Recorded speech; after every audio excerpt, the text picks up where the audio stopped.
नमस्कार, मैं हूं मोहित शर्मा और आप देख रहे हैं आज की खबर में हमारा खास बुलेटिन देवभूमि। चलिए खबरों की शुरुआत कर लेते हैं, जहां पहली बड़ी खबर देहरादून से है।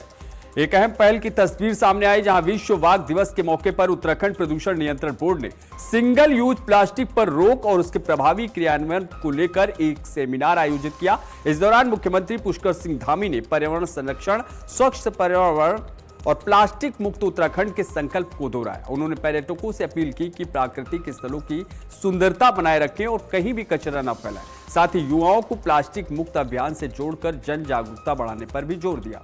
सुनिए मुख्यमंत्री पुष्कर सिंह धामी ने क्या कुछ कहा।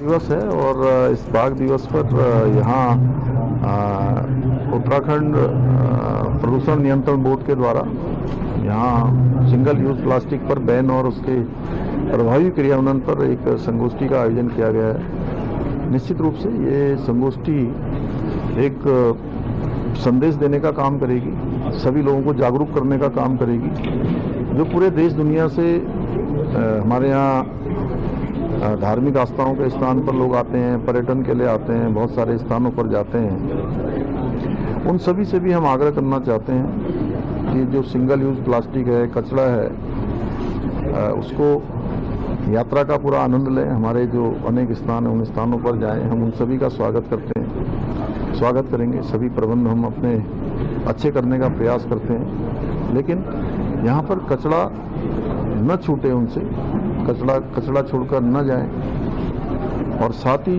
जो हमारे युवा पीढ़ी है, उन युवा पीढ़ी को भी इस प्लास्टिक मुक्त, सिंगल यूज प्लास्टिक मुक्त से जोड़ने का हम अभियान चला रहे हैं राज्य में। इसमें हमारे महाविद्यालय, यूनिवर्सिटी, महिला मंगल दल, युवक मंगल दल, हमारे निकाय के लोग, नगर निगम, जिला पंचायतें, हमारे सभी स्वयंसेवी संस्थाएं, व्यापारिक संगठन, सभी का हम आह्वान करेंगे।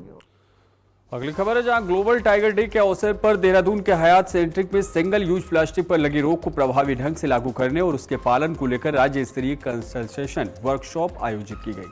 कार्यक्रम में उत्तराखंड के मुख्यमंत्री पुष्कर सिंह धामी शामिल हुए। मुख्यमंत्री धामी ने कहा कि जंगलों की सुरक्षा से पूरी परिस्थितिकी मजबूत होती है और इससे बाघों का संरक्षण भी सुनिश्चित होता है। उन्होंने कहा कि बाघों की सुरक्षा प्रकृति के संतुलन के लिए बेहद जरूरी है। धामी ने इकोलॉजी और इकोनॉमी के बीच संतुलन बनाए रखने पर जोर देते हुए पर्यावरण संरक्षण के लिए सामूहिक प्रयासों की आवश्यकता बताई।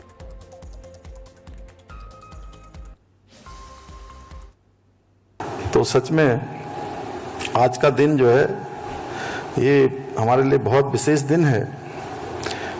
यदि हमारे जो जंगल हैं वो सुरक्षित रहेंगे तो सच में पूरी पारिस्थितिकी, पूरी इकोलॉजी वहाँ की समृद्ध होगी। और जब पूरी इकोलॉजी समृद्ध होगी तो बाघ भी स्वयं जो है वहाँ पर सुरक्षित होंगे। और जब बाघ सुरक्षित रहेंगे तो ये मानिए कि पूरी प्रकृति और जो है उसका संतुलन भी सुरक्षित रहेगा, जिसके बारे में हम हमेशा कहते हैं कि इकोलॉजी और इकोनॉमी दोनों में बैलेंस होना चाहिए। ऐसा नहीं होना चाहिए कि इकोलॉजी को हम छोड़ दें, केवल इकोनॉमी की तरफ चले जाएं। तो आने वाले समय के लिए ये बहुत बड़ा हमारा खतरा होगा। और हमारी जो भारतीय संस्कृति है उसमें प्रकृति को केवल दोहन का माध्यम नहीं माना गया है। अगली खबर है, जहां पौड़ी में कैबिनेट मंत्री डॉक्टर धन सिंह रावत ने विद्यालय परिसर में पौधारोपण कर पर्यावरण संरक्षण का संदेश दिया। इस दौरान बच्चों ने कुमाऊनी पारंपरिक परिधान पहनकर फूल मालाओं से उनका भव्य स्वागत किया। मंत्री ने विद्यालय के निरीक्षण भी किया। डॉक्टर रावत ने कहा कि शिक्षा विभाग प्रदेश के सभी स्कूलों और आसपास के क्षेत्रों में पौधारोपण अभियान चला रहा है। उन्होंने प्रधानमंत्री के एक पेड़ मां के नाम अभियान का जिक्र करते हुए लोगों से पौधे लगाने की अपील की।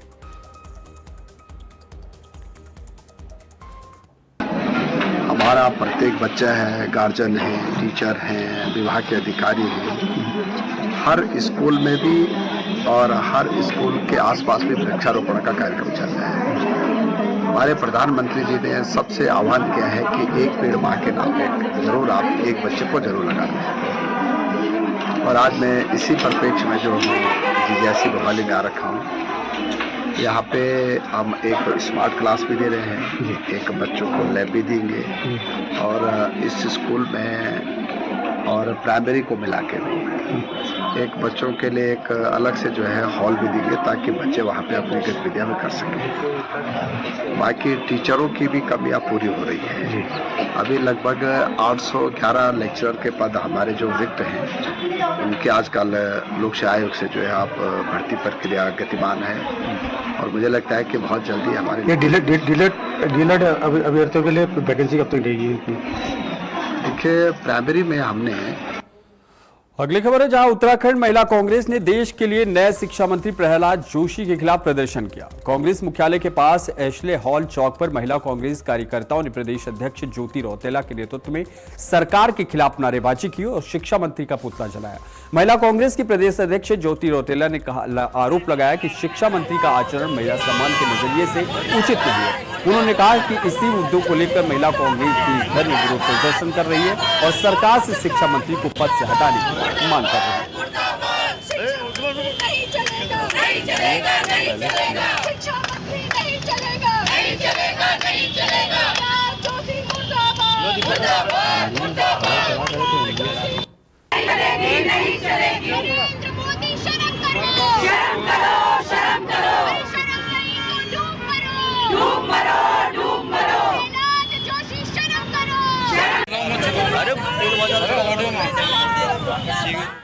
प्रहलाद जोशी को शिक्षा मंत्री का प्रभार दिया गया। कहीं ना कहीं वो भाजपा का और भाजपा के जो प्रधानमंत्री हैं नरेंद्र मोदी जी उनकी मानसिकता को दिखाता है। एक तरफ ये बेटी बचाओ बेटी पढ़ाओ का नारा देते हैं और दूसरी तरफ उस व्यक्ति को शिक्षा मंत्री की जिम्मेदारी दे दी गई है जो व्यक्ति बिल्किस बानो के जो रेपिस्ट थे जब वो बाहर आए थे तो उन लोगों का समर्थन करता था। एक व्यक्ति जो रेपिस्टों का समर्थन कर रहा है उसको इस देश की जो प्रधानमंत्री इस देश की जो सरकार और शिक्षा मंत्री का प्रभार दे रही है और आज ऑल इंडिया महिला कांग्रेस पूरे देश में उसके खिलाफ पुतला दहन का कार्यक्रम कर रही है। हम लोगों को एक जो लोग रेपिस्टों को समर्थन करते हैं वो अपने देश में शिक्षा मंत्री के रूप में नहीं चाहिए। अगली खबर है जहां हरिद्वार में गुरु पूर्णिमा के अवसर पर पतंजलि योगपीठ में वैदिक संस्कृति के अनुसार हवन और प्रार्थना का आयोजन किया गया। इस दौरान योग गुरु रामदेव ने शिक्षा मंत्री प्रहलाद जोशी को लेकर चल रहे विरोध प्रदर्शन पर प्रतिक्रिया दी। रामदेव ने कहा कि देश सड़कों से नहीं बल्कि संसद से चलता है और शिक्षा मंत्री का फैसला प्रधानमंत्री व संसद करती है। उन्होंने कहा कि किसी व्यक्ति के जन्म या किसी संगठन से जुड़े होने को लेकर आपत्ति नहीं होनी चाहिए। रामदेव ने संविधान में सभी वर्गों के समान अधिकारों का जिक्र करते हुए जाति आधारित भेदभावपूर्ण टिप्पणियों को गलत बताया।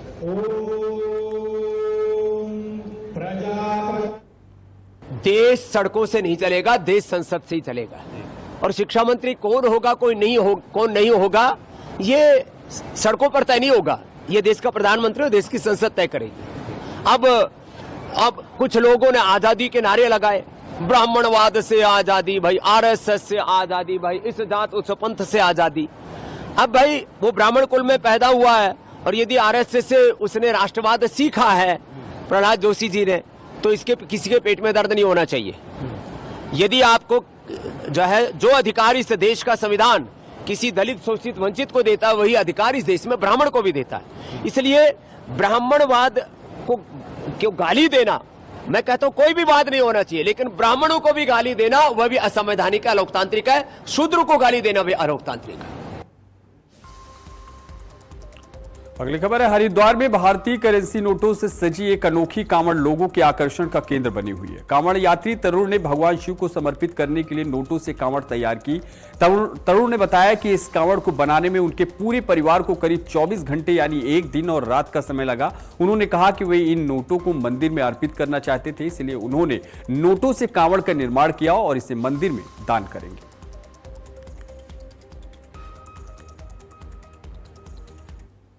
कावड़ बनाने में बोले हमें रात से लग रहे हैं। हम 9 जने, हमारे मम्मी पापा से पूरी फैमिली, हम 9 जने रात से 24 घंटे से मतलब बना रहे हैं। रात से दिन हो गई, एक रात एक दिन, और देख लो आपके सामने बन के तैयार है। इस तरह के नोट इसमें कावड़ में जी, इसमें नोट तुम्हारे 20 के हैं, 10 के, 50 के, 100 के, हमने चारों तरह के नोट लगवा रखे हैं और बाकी हमारी कावड़ है पूरी नोटों की। अच्छा, कहाँ से लेके जाओगे? ये हरिद्वार से दिल्ली, हर्ष विहार। तो मन में क्या श्रद्धा है कि नोटों की कावड़ ले जानी? जी, श्रद्धा तो कुछ नहीं थी, बस आए थे, हर साल आते हैं वो बाबा के नाम पे, तो हमें मंदिर में मतलब ये नोट जो वो देने थे किसी तरह, तो हमने कावड़ में लगा के अब जो ये नोट है मंदिर में दिए जाएंगे, बस ये श्रद्धा थी। वहीं अगली खबर है, उधम सिंह नगर के जसपुर में भाजपा महिला मोर्चा की ओर से लखपति दीदी सम्मान कार्यक्रम आयोजित किया गया। खंड विकास अधिकारी कार्यालय सभागार में हुए कार्यक्रम में स्वयं सहायता समूह से जुड़ी आत्मनिर्भर महिलाओं को सम्मानित किया गया। कार्यक्रम में वक्ताओं ने महिला सशक्तिकरण और स्वरोजगार को बढ़ावा देने वाली योजनाओं की जानकारी दी। इस दौरान जसपुर विधानसभा क्षेत्र की करीब 2 दर्जन महिलाओं को स्मृति चिन्ह और पुष्प माला देकर सम्मानित किया गया। पार्टी महिला मोर्चा के नेतृत्व में हमारे यहाँ की जो स्थानीय टीम है, हमारे यहाँ की मंडल अध्यक्ष, हमारे यहाँ की जिले की पदाधिकारी और इस कार्यक्रम की संयोजक सह संयोजकों द्वारा महिला मोर्चा जिला पदाधिकारियों द्वारा इस आज लखपति दीदी कार्यक्रम का आयोजन किया गया है। निश्चित तौर पर जब हम अपनी मातृशक्ति के उत्थान की बात करते हैं तो हमारी मातृशक्ति कहीं ना कहीं आगे बढ़ती हुई आज हमारी सरकारों में नजर आती है। और जिस प्रकार से हमारे प्रदेश के अंदर माननीय पुष्कर सिंह धामी जी के नेतृत्व में हमारी मातृशक्ति ने एक लखपति दीदी के आंकड़े को पार किया है और अपने आप को सबल बनाने का काम किया है। आज धरातल पर जब हम देखते हैं तो हमारे विधानसभा जसपुर में भी हमारे कई सारे क्लस्टर्स नए नए प्रोडक्ट बनाकर आज अपनी आजीविका को आगे बढ़ा रहे हैं और इन सब कार्यों से कहीं ना कहीं हमारी मातृशक्ति आत्मनिर्भर बनी है और उन्होंने अपने कंधों पर बोझ लेकर अपने परिवार का पालन पोषण करते हुए आगे बढ़ रही है। जब इस प्रकार की जागृति होती है तो निश्चित तौर पर क्षेत्र का भी विकास होता है और हमारा देश भी आगे बढ़ता है। अगली खबर है, कुंभ मेला 2027 की तैयारियों को लेकर हरिद्वार में विकास कार्यों को तेज कर दिया गया है। अपर मेलाधिकारी दयानंद सरस्वती ने विभिन्न निर्माण परियोजनाओं का स्थलीय निरीक्षण कर अधिकारियों को समय सीमा के भीतर गुणवत्ता के साथ काम पूरा करने के निर्देश दिए। अपर मेलाधिकारी दयानंद सरस्वती ने खड़खड़ी मार्ग स्थित सूखी नदी पर निर्माणाधीन डबल लेन सेतु का निरीक्षण किया। उन्होंने सीवर लाइन शिफ्टिंग का कार्य जल्द पूरा कर पुल निर्माण में तेजी लाने के निर्देश दिए। इसके बाद उन्होंने लालजी वाला हाईवे से पावन धाम होते हुए सूखी नदी तक बिछाई जा रही राइजिंग मेन परियोजनाओं का जायजा लिया। निरीक्षण के दौरान उन्होंने अधिकारियों से कहा कि सभी कार्यों में गुणवत्ता का विशेष ध्यान रखा जाए और तय समय में परियोजनाओं का पूरा किया जाए।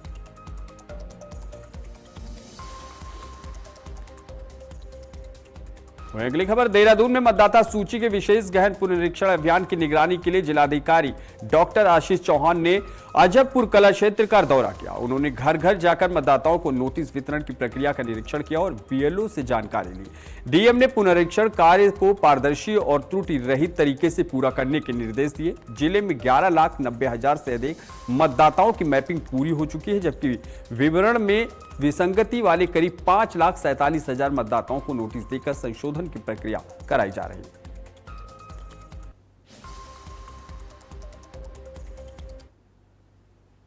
जो SIR का फर्स्ट फेज था उस पर हम लोगों ने 14 जुलाई तक हमारा ड्राफ्ट रोल पब्लिकेशन से रिलेटेड जो काम थे उनको पूरा करने के बाद सेकंड फेज जो हमारा स्टार्ट हुआ है, तो नोटिस के पब्लिश होने के बाद में अब उनकी डिलीवरी का प्रोसेस स्टार्ट हो गया है और इस संबंध में हमारे लगभग 5,47,000 नोटिस डिलीवर किए जाने और वो सभी मतदाताओं को जिन्हें नोटिस दिया जाना है उनके लेवल पे BLO के द्वारा व्यक्तिगत रूप से दिया जाना है और ऐप में उनका फ़ोटो भी अपलोड किया जाना है। तो ये एक बहुत मेटिकुलस प्रोसेस है, उसको समझे जाने के लिए मैंने ग्राउंड पे भी उसको पूरी तरीके से समझने के लिए आज एक जगह स्पॉट इंस्पेक्शन किया है और साथ ही जो नेसेसरी इंस्ट्रक्शंस हैं इम्प्रूवमेंट के या फ्लो चार्ट बनाने के वो मेरे द्वारा ADO ऑफिस को दिए गए हैं, जो इलेक्शन ऑफिस है उसको दिए गए हैं और ऑनरेबल ECI की तरफ से जो टाइमलाइन दी गई है उस दौरान उसे पूरी तरीके समयबद्ध रूप से खत्म किए जाने या पूर्ण किए जाने के लिए मैंने डायरेक्शंस दिए। अगली खबर है, उत्तराखंड में राज्य स्थापना के 25 वर्ष पूरा होने के अवसर पर चल रहे स्वास्थ्य सेवा समर्पण और सुशासन पखवाड़ा के तहत देहरादून जिले में स्वास्थ्य विभाग ने विशेष अभियान चलाया। 4 जुलाई से 23 जुलाई तक जिले के विभिन्न क्षेत्रों में 15 स्वास्थ्य शिविर आयोजित किए गए। बारिश के बावजूद शिविरों में लोगों की अच्छी भागीदारी रही। अभियान के दौरान 3,276 लोगों को स्वास्थ्य सेवाओं का लाभ मिला, जबकि 239 जरूरतमंदों के आयुष्मान कार्ड बनाए गए। स्वास्थ्य विभाग ने बताया कि अभियान का उद्देश्य दूर दराज क्षेत्रों तक स्वास्थ्य योजनाओं और सेवाओं की पहुंच बढ़ाना था।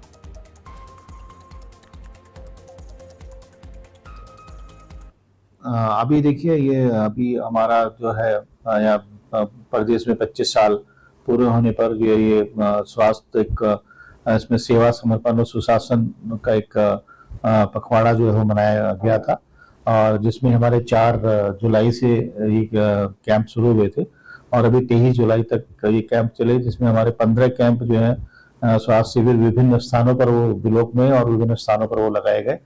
और जिसमें अभी अगर हम बात करते हैं तो लगभग हमने 3276 लोगों की इसमें स्वास्थ्य लाभ वहाँ पे पहुंचाया हम लोगों को, और 239 लोगों का हमने वहाँ पे आयुष्मान कार्ड भी जहाँ पे बनाया।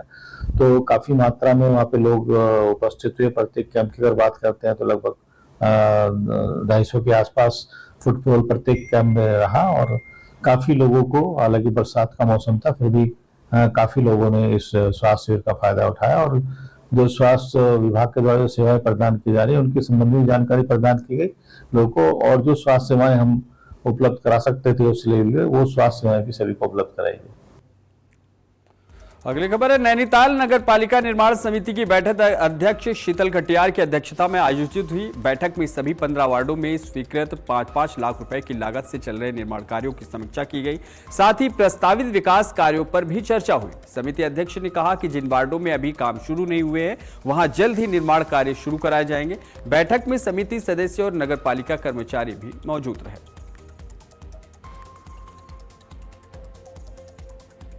वहीं अगली खबर, उधम सिंह नगर के रुद्रपुर गैंगरेप मामले में गिरफ्तार 3 आरोपियों को लोगों के आक्रोश का सामना करना पड़ा। पुलिस के मुताबिक आरोपियों को क्राइम सीन पर ले जाते समय काशीपुर बाईपास रोड पर पुलिस वाहन खराब हो गया। इसी दौरान उन्होंने भागने की कोशिश की। पुलिस ने उन्हें पकड़ लिया, लेकिन मौके पर मौजूद भीड़ ने आरोपियों को घेर कर पिटाई कर दी। बढ़ते आक्रोश को देखते हुए पुलिस ने तीनों आरोपियों को भीड़ से सुरक्षित निकालकर अपने कब्जे में ले लिया। मामले में पुलिस आगे की कार्रवाई कर रही है।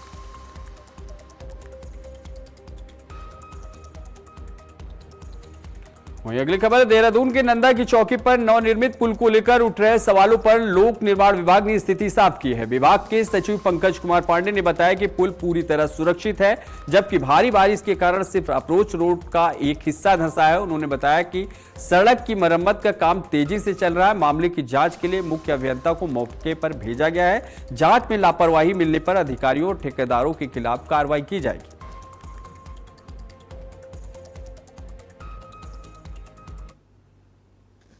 देखिए, मैं ये सबसे पहले ये बताना चाहूंगा कि पुल नहीं टूटा है, पुल क्षतिग्रस्त नहीं हुआ है। उसकी अप्रोच धंस गई है एक पार्ट में।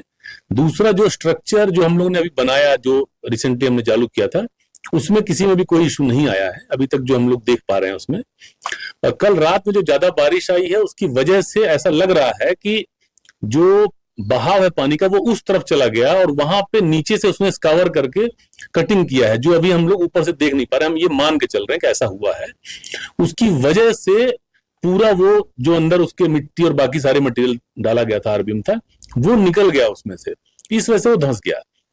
तो इसमें 2 चीजें हैं जो अलग अलग जिस पे हम लोग काम कर रहे हैं। पहला कि ये सड़क रेस्टोर की जाए, अप्रोच उसको सही कर दी जाए, उस पे हमारी टीम काम कर रही है लगातार। बहुत सारी मशीनें, टिप्पर, बहुत सारी चीजें काम कर रही हैं। और जो पानी का बहाव है उसको थोड़ा ठीक किया जाए, जिससे कि फर्दर डैमेज नहीं हो, कोई और रिस्क नहीं आए। इसके लिए मैंने सिंचाई विभाग की टीम भी वहां बुला दी थी, और मैंने कहा था कि क्योंकि उनको ज्यादा आइडिया रहता है, उनको पास ज्यादा एक्सपीरियंस होता है बहाव रोकने का, चैनलाइजेशन का।